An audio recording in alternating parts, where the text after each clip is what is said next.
Part 1. Life under invisible control. Have you ever felt it? A strange, almost imperceptible lag in your own life. A moment of delay between your thought and your action, where your decisions don't quite feel like your own. You find yourself walking a path you don't remember choosing, speaking words that taste foreign on your tongue. It's the feeling of being a character in a vast unfolding story, but you are not the one writing the script. Someone else, somewhere unseen, is holding the controller over your actions. If this feeling resonates in the quiet corners of your soul, know this: you are not imagining things. This is not paranoia. It is a system warning, a quiet, persistent alarm from the very core of your being, telling you that something is fundamentally wrong. That nagging feeling of being gently guided by an invisible hand, that hollow, confusing anger that rises after you agree to something you never wanted, that persistent exhaustion that no amount of sleep can cure. This is not a flaw in your personality. It is not a sign of weakness. It is a glitch in your programming. It is the very first sign that your personal operating system, the intricate network of your beliefs, your will, and your spirit, has been compromised. Right now, perhaps for years, someone has been running scripts in the background of your mind. Quietly, skillfully, they have been inserting their own code, overwriting your original commands. They are pulling the strings of your choices, your emotions, and your energy. And that deep, aching emptiness you sometimes feel, that is the spiritual and emotional processing power they are stealing from you, moment by moment, to fuel their own objectives. Imagine your soul as a bright, powerful computer, designed for creation, for love, for joy. This manipulation is like a hidden crypto miner installed without your knowledge. It doesn't crash the system all at once. It just runs in the background, 24/7, consuming 90% of your processing power. That is why you feel tired for no reason. It's why your own programs, your dreams, your goals seem to hang, to freeze, and refuse to launch. Your life force is being used to run someone else's petty calculations. Who is doing this? The thought is unsettling because the source is rarely a villain from a storybook. It might be your boss, who masterfully frames their demands as your own brilliant ideas. It could be your partner, who has learned to play the chords of your guilt and your compassion like a master musician. It could even be a friend, who masterfully keeps you in a state of perpetual crisis because your weakness makes them the savior and gives them a sense of purpose. They don't wish you harm consciously, but subconsciously, they sabotage your success so they don't lose their role in your life. It might even be someone you love dearly, who out of their own brokenness has discovered how to keep you small to make themselves feel safe. They have found a back door into your mind, a vulnerability you may not have even known existed. They studied your patterns, your kindness, your desire to keep the peace, and they use that knowledge not to build you up, but to install a system of control. But here is the truth that will change everything. Here is the secret they have prayed you would never discover. They may know your vulnerabilities, but they do not know the depth of your strength. They may have found a way in, but they have no idea that you are about to find them out. What they don't know is that today, right now, we are not just going to run a virus scan. We are changing the admin password. We are not here to apply a temporary patch or a quick fix. We are here to perform a complete system restoration. We are going to find every line of their malicious code, every hidden command, every secret trigger, and we are going to delete it permanently. This is not about fighting back with their own weapons. It is about rising above the battlefield entirely. It is about reclaiming the sacred space of your own mind and soul and fortifying it with wisdom and unbreakable inner peace. We are taking your system back forever. But to begin this process, you must first understand the full scope of what this malware is costing you. You must see the true price you have been paying. And I promise you, it is far, far higher than you can possibly imagine. It's more than just lost time or wasted energy. We are talking about the moments of pure joy that never happened, the versions of yourself you were never allowed to become, the fundamental right to hear the quiet voice of your own soul. The price is measured in a currency that can never be refunded, the very fabric of your life. Part 2. The price of manipulation, stolen years. Think of your life as a connection to something magnificent, a direct, high-speed line to your own potential, your purpose, your deepest joy. This connection is your personal bandwidth. Every meaningful prayer you offer, every creative idea you bring into the world, every act of genuine love, every step you take towards the person you were created to be, it all travels along this line. It requires a clear, strong signal. Now look honestly at the quality of your connection today. Does it feel like a flawless, fiber optic stream, or does it feel throttled? Do your biggest dreams buffer endlessly? Do your prayers seem to get lost in transit? Do you feel a constant, frustrating lag between the call of your heart and the action of your hands? Every time you swallowed your words to keep a fragile piece, a piece of your bandwidth was siphoned away. Every time you abandoned a brilliant idea because someone you trusted subtly planted a seed of doubt, your connection was weakened.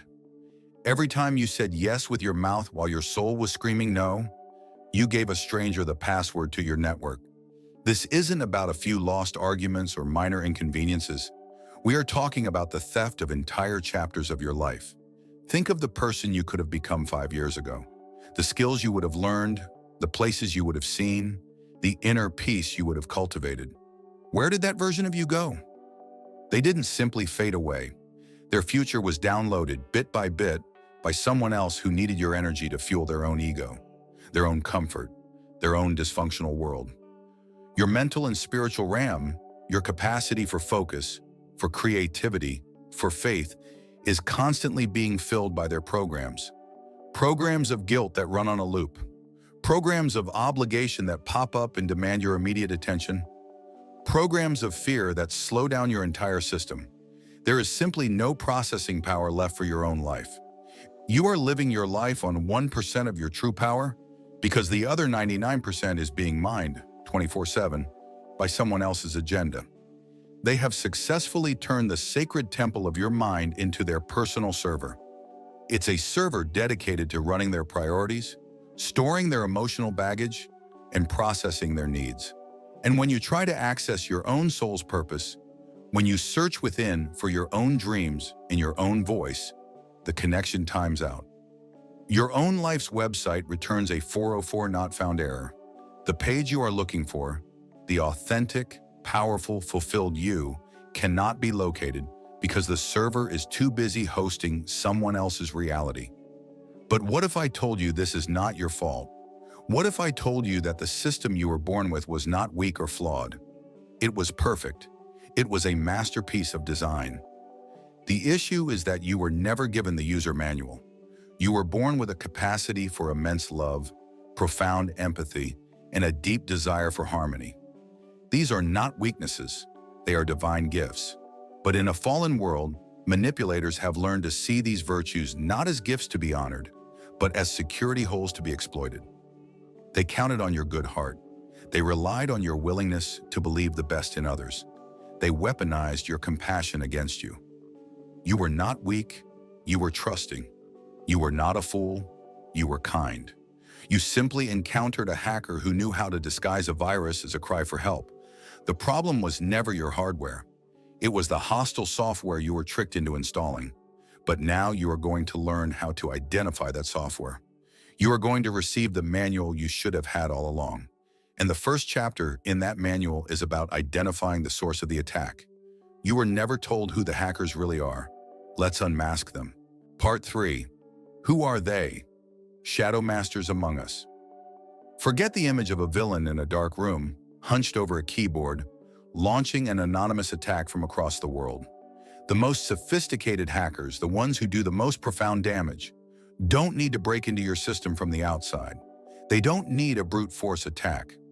Because they are already inside the network. They have a key to your house. They sit at your dinner table. They have the admin password you gave them yourself. These are the insiders. And their methods are not technical. They are emotional. They are spiritual. Think of the partner who knows your deepest insecurities. When they subtly use that knowledge to keep you compliant, to make you feel like you couldn't possibly survive without them, they are not just being critical.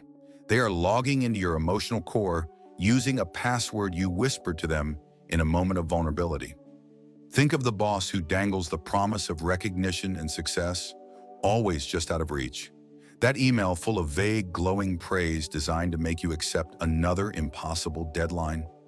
That is a phishing attack designed to exploit your ambition and your desire to serve, tricking you into giving away more of your life's energy.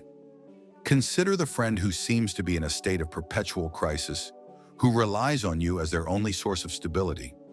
Every time they make you feel responsible for their happiness, every time they subtly imply that your boundaries are an act of betrayal, they are installing a piece of malware. It's a sophisticated guiltware that runs silently in the background of your mind, whispering a single destructive line of code. If you prioritize your own well-being, you are being selfish. If they fail, it is your fault.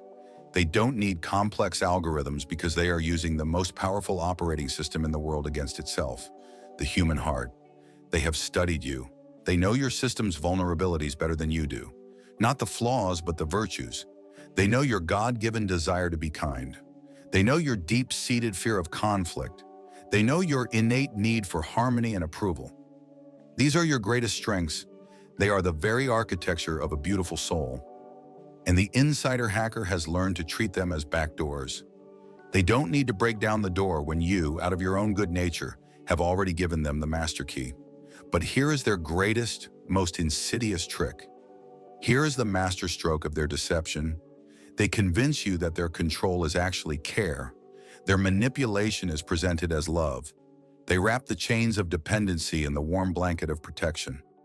I'm only telling you this for your own good. I just don't want to see you get hurt. Without me, what would you do? These phrases are the camouflage for their code. They create a prison and call it a sanctuary. They clip your wings and call it keeping you safe. But all malicious code has a signature, a digital fingerprint that reveals its true nature. Theirs is a signature of depletion, of contraction, of imbalance. True divine love, the love that builds, the love that heals, always feels like an expansion. It makes your world bigger. It makes your spirit stronger. It leaves you feeling more yourself. Their version of love, their control disguised as care, always leaves you feeling smaller. It leaves you drained, confused, and less certain of your own voice. It makes your world shrink until they are the only thing in it. That feeling of exhaustion is the proof. That is the system diagnostic telling you that a foreign process is consuming all your resources. So how do you fight an enemy who is already inside? Part 4, Machiavelli's Teachings, the Forbidden Guide. For centuries, one name has been whispered in the corridors of power, a name spoken with a mixture of fear and reluctant admiration, Niccolo Machiavelli. His most famous work, The Prince, has been called a handbook for tyrants, a poison manual for the power-hungry, a blueprint for evil itself. It has been condemned, banned, and burned. And for 500 years, the world has been told that to study his work is to study the darkness. They were profoundly and perhaps deliberately wrong. Imagine finding the complete source code for the most sophisticated malware ever written, a code that has been running in the background of human civilization for thousands of years. Would you study it to become a hacker yourself?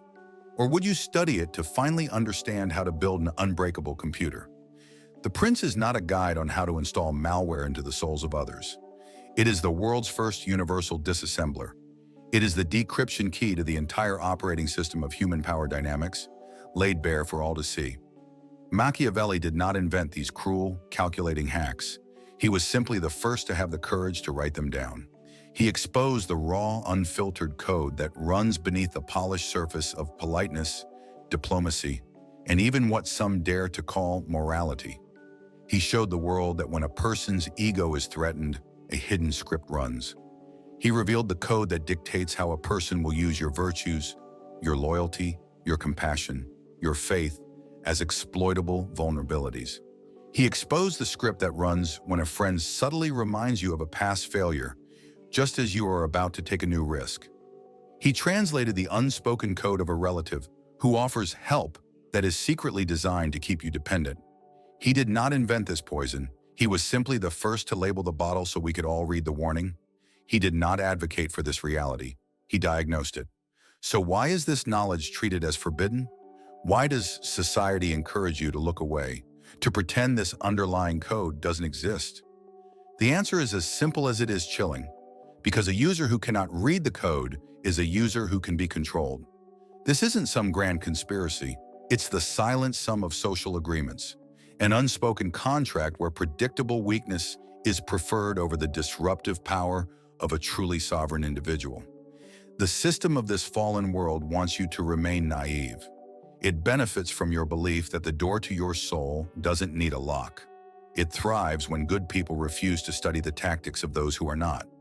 But we are not here to remain users. We are here to become administrators of our own lives. By looking into this supposedly forbidden text, we are not learning to become hackers.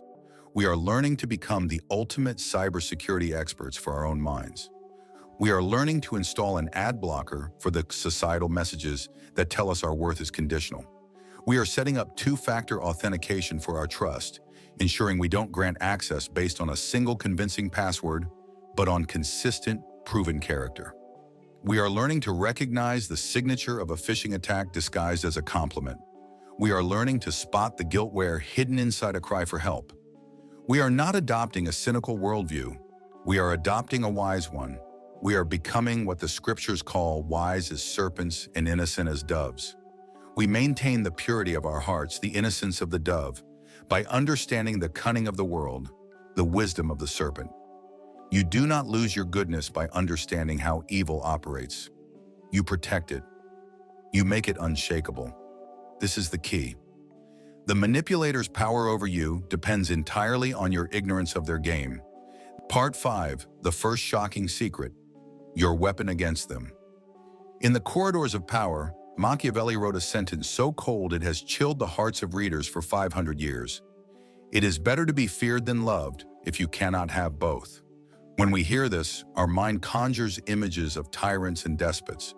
We imagine a path of cruelty, of dominance, of becoming a monster to avoid being a victim. But that is the interpretation the manipulator wants you to have. They want you to believe your only choices are to be their prey or to become a predator. This is the final, most brilliant lie to keep you trapped. What if fear doesn't mean making people tremble in your presence? What if it means something far more profound? What if it means the manipulator fears the fact that they can no longer control you? What if it's about making their malicious code fear the integrity of your new operating system? This isn't a call to darkness. This is your first antivirus script, and it is a script of liberation. Let's locate the single greatest security vulnerability in the human soul. It is not a flaw.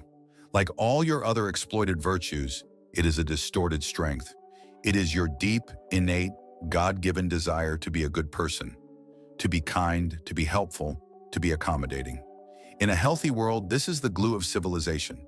In the hands of a manipulator, it is an open door with a welcome mat.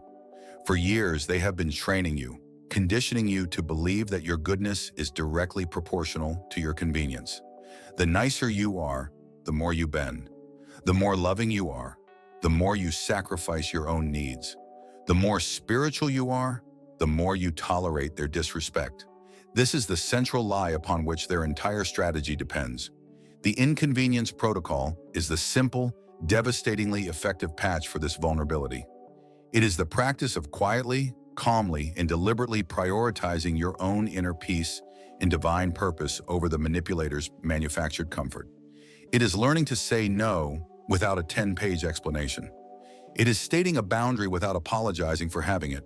It is allowing them to have their negative emotional reaction, their anger, their disappointment, their guilt-tripping, and choosing not to absorb it as your responsibility. You are not attacking them. You are simply refusing to continue setting yourself on fire to keep them warm. You are becoming, in their eyes, inconvenient. The moment you do this, a deafening alarm will go off inside your own mind. A wave of guilt will wash over you. A voice which sounds suspiciously like your own conscience will scream, "You are being selfish. You are being mean. You are not a good person. You are hurting them." Listen to that voice very carefully, because that is not the voice of God. It is not the voice of your soul. It is the sound of the malware fighting back. It is the frantic, desperate cry of the parasite as you begin to starve it of its food source, your compliance. That feeling of being wrong is the addiction to their approval leaving your system. It is the prison guard realizing you are no longer afraid of him, trying to convince you that the world outside is more terrifying than the cage you've always known. You must let it scream until it loses its voice, because watch what happens in the physical world. The moment you stand firm, the moment you deliver that calm, unapologetic no, the manipulator's script breaks. It is a computer program that has just received a command it does not recognize. They have a response for your anger. They will call you unstable. They have a response for your tears. They will call you manipulative. They have a response for your arguments. They will twist your words. But for a person who simply stands in their own quiet truth, who does not need their approval or fear their judgment, they have no command. You will see a flicker of confusion in their eyes, a momentary system crash. In that instant, their power is gone, not because you defeated them in a fight, but because you refused to enter the ring. You have just neutralized their most powerful weapon, not with a counterattack, but by simply making it irrelevant. But don't mix things up. Those people who truly value and love you always deserve your attention, along with your help. Remember this, you have now installed the first and most critical piece of your new antivirus software. You have blocked their primary point of entry. Part 6. The Art of Counterattack. How to render them powerless. You have locked the main gate. The active invasion has been stopped. But a truly protected kingdom is not one with just a strong gate. It is one with impenetrable walls, watchtowers, and a garrison that anticipates an enemy's move before it is even made. A single software patch is a good start, but a master of their own system does not react to threats one by one. They build a firewall, a proactive, intelligent, and automatic set of rules that identifies and neutralizes malicious data before it ever reaches the core processor of your soul. Machiavelli did not just teach rulers how to react to crises, he taught them how to see the future. Not through magic, but through a profound understanding of human nature's predictable patterns. He knew that to secure a state, you must anticipate the plots against it. We will now use the same principle to build your inner fortress. These are not tactics for a fight. They are the architectural blueprints for a state of unshakable peace. Your first rule is emotional neutrality.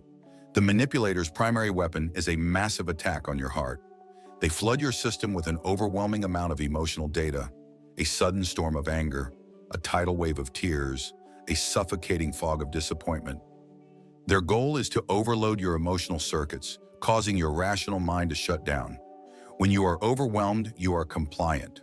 Your new antivirus automatically detects this kind of traffic, but instead of trying to block it, which consumes energy, it simply reroutes it.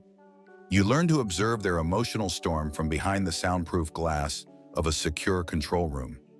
You see the lightning flash in their eyes. You register the thunder in their voice. You note the data. Subject is deploying an anger script, but you do not feel the storm. You do not let their rain become your weather. This is not about becoming cold or unfeeling. It is the highest form of spiritual and emotional responsibility.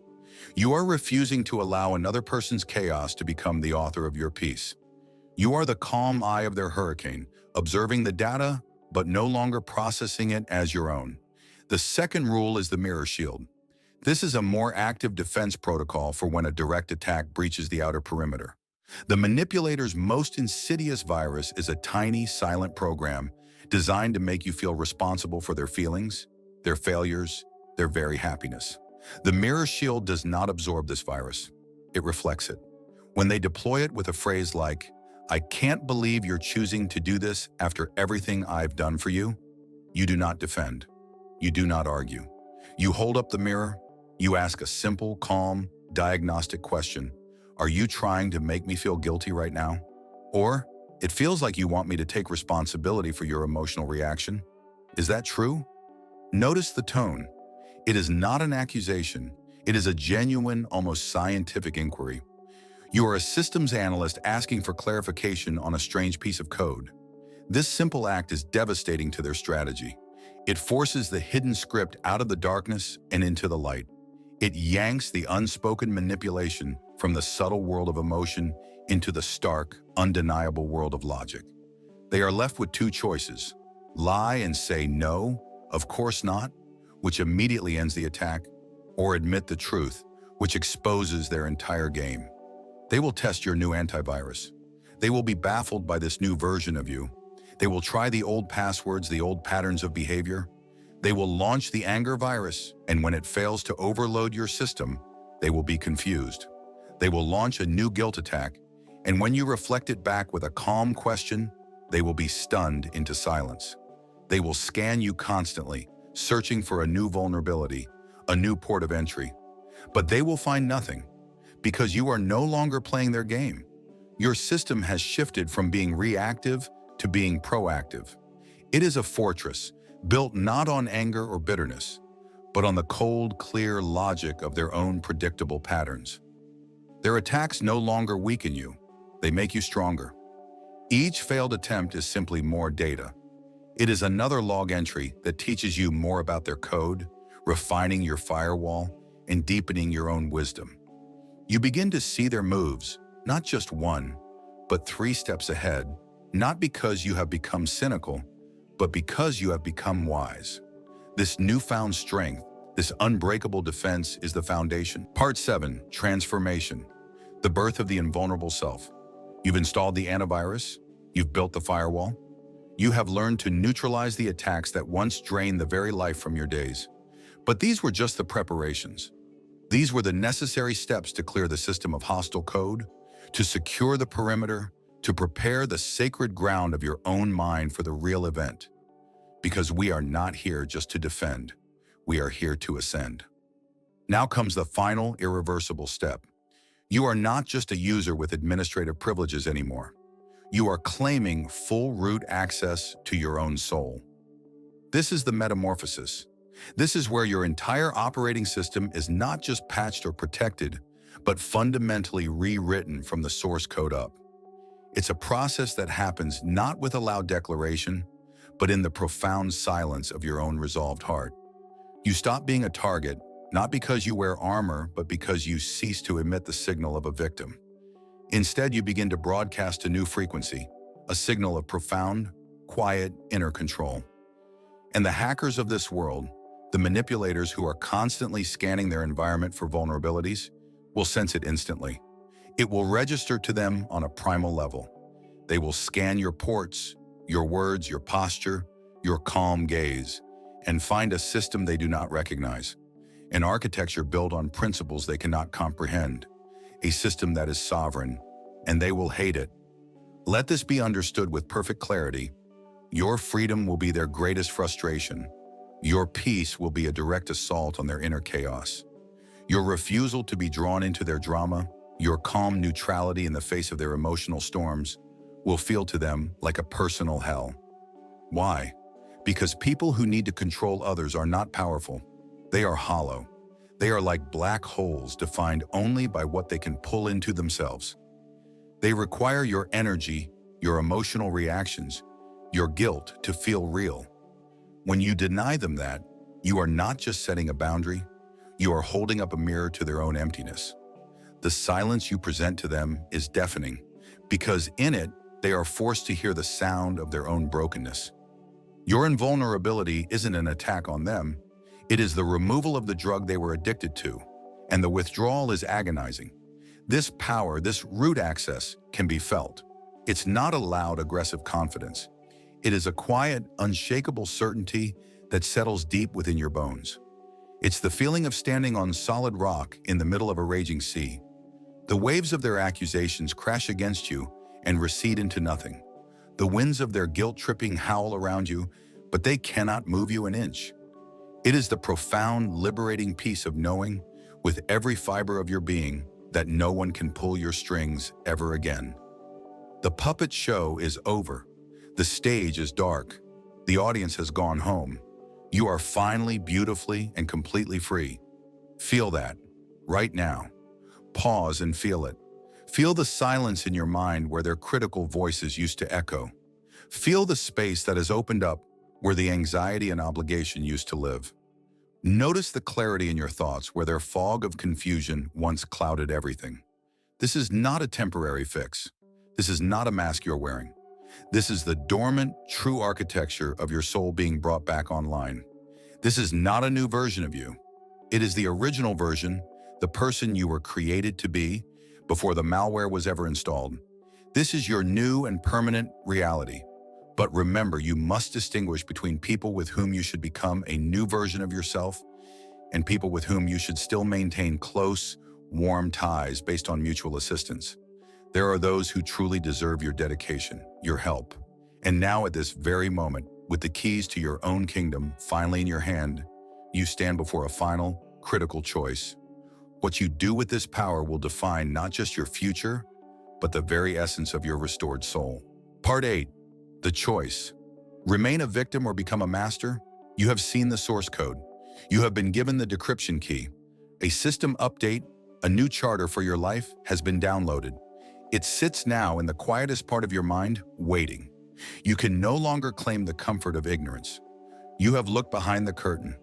You know with a certainty that will echo in your bones for the rest of your days, that the glitches in your reality are not an accident. You know the name of the malware. You know how it works, and now you know how to stop it. The knowledge itself has brought you to a sacred, terrifying, and unavoidable crossroads. Before you lie two paths, only two. There is no middle ground. One path is wide, familiar, and deceptively soft underfoot. It leads back to the world you just left. You can close this window. You can dismiss this entire conversation as a strange dream. You can choose to forget the key you now hold. You can return to being a user on a compromised system, and you will do so with the full, conscious knowledge that every day, pieces of your life, your time, your energy, your very soul, are being siphoned away to fuel someone else's world. You can continue to feel that low-grade exhaustion, that quiet hum of resentment, that hollow ache of a life half-lived. Before today, this was your tragedy. From this moment on, if you choose this path, it will be your consent. That is the only thing that has changed. What was once theft will now be a transaction you knowingly approve. Every single morning you wake up and choose not to change.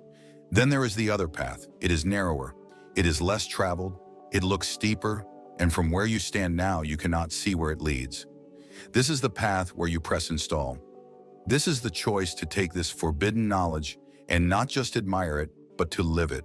It is the decision to stop being a user and to finally become the administrator. It means you will begin today to build your fortress, stone by stone. It means you will embrace the profound discomfort that comes with true growth. You will become inconvenient to those who fed on your compliance. You will feel the tremors of their disapproval. You will be tested. They will call you selfish. They will call you cold. They will deploy every script in their arsenal to pull you back to the familiar, comfortable prison you once shared. This path is not easy. It demands a courage you may not feel you possess. But look again at the two paths. The first path asks for your life. The second path asks only for your courage. Consider the price of inaction. It is not a single dramatic payment. It is a subscription model of decay. It is your soul, sold off piece by piece, day by day, in 1,000 tiny transactions. You trade a piece of your integrity for a moment of quiet. You sell a fraction of your dream for the illusion of security. You sacrifice the person you were created to be for the comfort of not having to fight for them. The price of this false peace is everything. It is the slow, silent death of your spirit, an undeclared bankruptcy of the soul, where your divine inheritance is auctioned off to pay for someone else's emotional debts. Now consider the price of freedom. It is the temporary sting of a manipulator's anger. It is the awkward silence after you state a boundary for the first time. It is the fear that rises in your throat just before you speak your unapologetic truth. It is a short, sharp, and finite cost, paid once, to purchase a lifetime of peace. It is the price of a single battle to win an eternal war. One path costs your very essence. The other costs a moment of bravery. This is the moment. Not tomorrow. Not next week when you feel stronger. That strength will not arrive on its own. It is forged in this exact decision. The hackers are not waiting for you to be ready. Their scripts are running at your gate right now. In this very second, a process is running in the background of your mind, a program of guilt or fear or obligation, consuming your resources. Your hesitation is the permission it needs to continue. Your analysis is the lag time it uses to strengthen its hold. So what is your decision? Your answer to this one question in this one moment will echo through all of your remaining days. It will define the man or woman you will be 1 year, 5 years, 10 years from now. Take a breath. Imagine that future. Which one will it be? Will it be the person who is still a host for others' chaos, growing ever more tired, ever more transparent, a ghost in their own life? Or will it be the person who stands on solid ground, in a fortress of peace, whose calm presence is a testament to the choice they made on this very day? Your future is waiting. What do you command it to be? Part 9. The Dawn of Freedom. A life where you are king. Imagine it. Tomorrow morning. You open your eyes, but something is different. The air in the room feels lighter, clearer. You take a breath, and for the first time in as long as you can remember, it fills your lungs completely. There is no tightness in your chest. You listen, and what you hear is the most beautiful sound in the universe. A profound, absolute silence. The constant, low-frequency hum of other people's expectations, it's gone. The nagging background process of self-doubt, gone. The silent, draining application of needing to please everyone, gone. The space they occupied in your mind is now a vast, quiet, and sacred cathedral. And in that cathedral, for the first time, you can hear the one voice meant to be your guide, your own. This is the dawn of your life as the architect. You are no longer a user, navigating a system full of glitches and hostile code. You are no longer even an administrator, reacting to threats and building defenses. You are the operating system. You are the source code. Your reality now boots from the very core of your being. Your will is the command line, and it is absolute. When you decide on a course of action, there is no internal debate, no phantom voice of a long-gone critic whispering that you are not good enough. There is only the clean, silent, instantaneous execution of your command. Your decisions are no longer a negotiation between your desires and someone else's comfort. They are a direct expression of your soul's purpose. And the hackers, the manipulators who once saw you as a fertile ground for their games, they have moved on. They scanned your new system and found nothing they recognized. It is like a predator sniffing the air and catching a scent not of prey, but of a power it does not understand and avoids. They see in your calm gaze an unbreachable firewall. They hear in your steady voice a tone that does not seek their approval. They feel in your presence an energy that offers them no purchase, no handhold for their guilt, no crack for their chaos. They leave you alone, not because you threaten them, but because you have become, to their world, irrelevant. You are no longer a resource to be mined. Your light is no longer something they can borrow to illuminate their own shadows. You have become a star in your own right, and their darkness cannot exist in your orbit. Your word, spoken with quiet integrity, is now the unbreakable law in the kingdom of your mind. But you must understand this. What you are experiencing now is not a video. It is not a passive stream of information designed to entertain you for a few minutes. Consider this an encryption key delivered directly to your spirit. This is a sequence of code that, if you allow it, will initiate a system-wide reboot. This is the moment your new operating system, your sovereign self, boots up for the first time. This is an activation, and it requires your choice. So choose now. Feel the air of this new reality. Breathe it in. This is the atmosphere of true freedom. It is the dawn you have been praying for, even when you did not have the words for it. This is a life where you are the sole, benevolent sovereign of your inner world. A world where your voice, that quiet, true voice of your conscience, your spirit, your God-given identity, is not just the loudest voice, but the only one that matters. Every other voice is now data, to be observed, analyzed, and dismissed if it does not align with your core programming of peace and purpose. This is not selfishness. It is the ultimate act of responsibility. It is the stewardship of the sacred gift you were given, a free and sovereign will. The puppet show is over. The strings have been cut, not with anger, but with wisdom. You are standing for the first time on your own. Not as a defender, not as a warrior locked in an endless battle, but as a creator, a builder, an architect of a life that is a direct, beautiful reflection of your soul. The energy once consumed by defense is now yours to command. Imagine what you will build with it. Imagine the relationships you will forge, based not on need, but on mutual respect. Imagine the work you will do, driven not by obligation, but by pure inspiration. Imagine the peace you will carry, a peace so profound it becomes a sanctuary for others.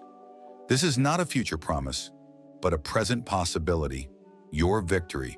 Don't just watch this transformation, become it. This is your moment of declaration. Like this video as a symbolic act, a vote of confidence in the sovereign you are becoming. Subscribe to this channel not just as a viewer, but as a fellow architect to receive more blueprints for building your fortress of peace. Then close this screen and walk into the dawn of your new life, a life forever free.